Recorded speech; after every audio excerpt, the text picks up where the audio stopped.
Hi everyone, it's Terry here sharing a process video for GoGo Getaway. This is for my colour challenge for the May Cybercrop. So I've pulled out the Simple Stories Vintage Cottage Fields collection for this layout. I'm just using some shimmers paints, inklings and some of the sprays, as well as one of the Heidi Swap Colour Shine sprays. So I've just trimmed down my white cardstock to about 11 by 11, and then I'm going to gut out this piece of patterned paper so that I can use it for something else. So I'm just distressing the edges of my white cardstock before sticking it down to the patterned paper frame. I have prepped this white piece of cardstock with some clear gesso so that I can put my mixed media on it without it warping too much. So I'm going to do the packaging technique. So I've primed my inklings and I'm just adding them to the packaging and then dabbing it across my page. So I'm using that piece just to kind of move the paint and squish it around. So I'm just adding some of the sprays. So I've gone with the lighter colours, the pinks and golds, just for the background, and I'll add a little bit more with the blue, just in like dots here and there. I'm just adding a few splats of all the same colours to kind of finish off my background section that I want.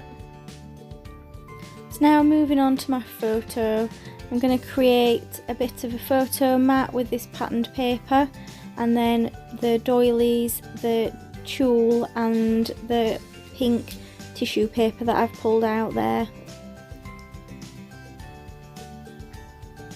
So my plan is just to kind of stick it all in like a layer behind my photo.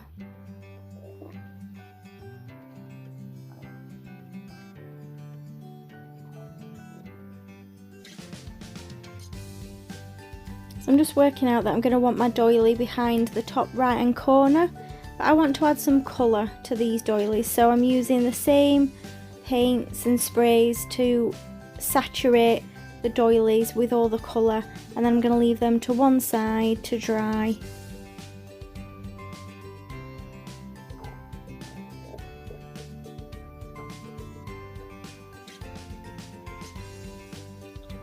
So I'm going to add a piece of this spotty tulle just behind my photo to one side, kind of the opposite side to where that doily is going to go.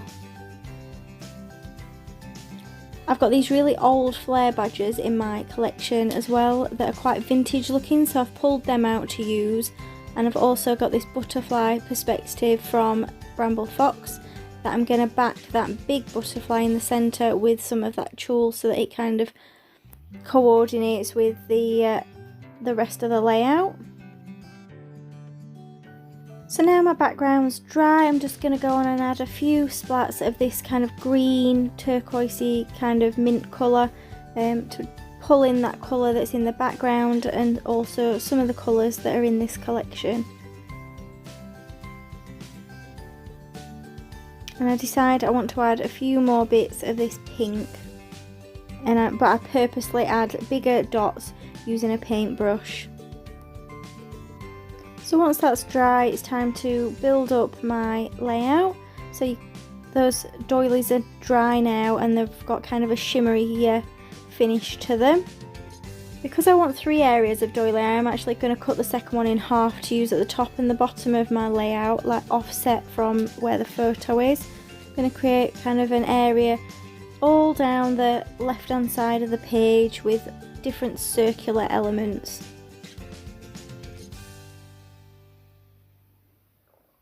So I'm just adding those butterflies to the right hand side of my photo, overlapping where the doily is and onto the photo itself. And then there's that small one at the top that I've popped in that I'm going to use as a bit of embellishment. So I pulled out all these die cut circle ephemera, so I'm just going to add them in and around the layout.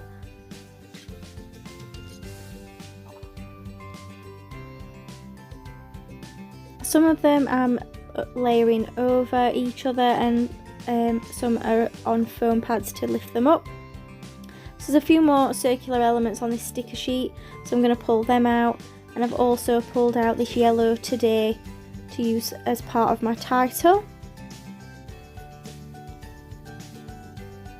because there's yellow on that colour scheme that I showed you at the beginning. And like I said, I've pulled out a couple of the stickers that are in the circular shape so that I can add them to my page to kind of continue that idea of the circles flowing down the page.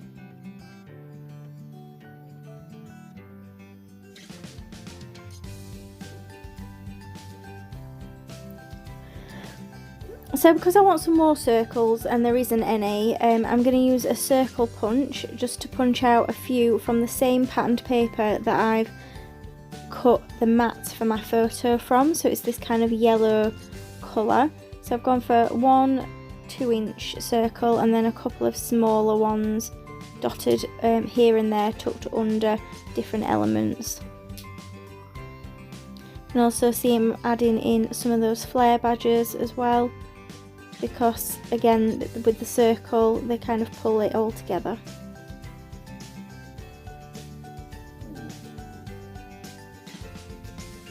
So I'm just looking at what else I can use, and I pull off this sticker that says good times that I'm going to use just above my title. I'm tying a bow in that loop on the perspective butterfly at the top because it just needed something to show that it was meant to be hanging there and not just randomly placed. So I'm just using a light pink embroidery thread just to tie that little bow, and then I've added some glossy accents to stick it down.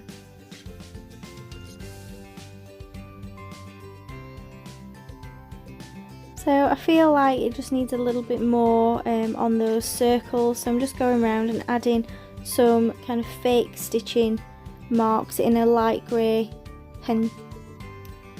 I want to bring in some more circular elements, so I have punched out a couple of more small circles, and then you'll see from some scrap paper I punch out a 2-inch circle, and I'm going to use that just to draw some dotted kind of faux stitching lines in and around all my clusters for a bit more interest.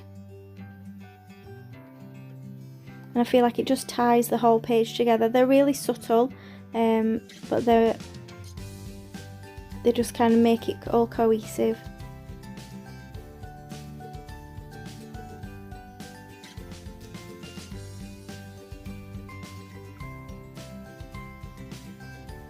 So you can just about see those circles on the video. Final touch is to add my journaling, and then this is my layout for the March GoGo Getaway Cybercrop Colour Challenge completed. Thanks for joining me on this process video today. I'll leave all links in the description below. Bye for now.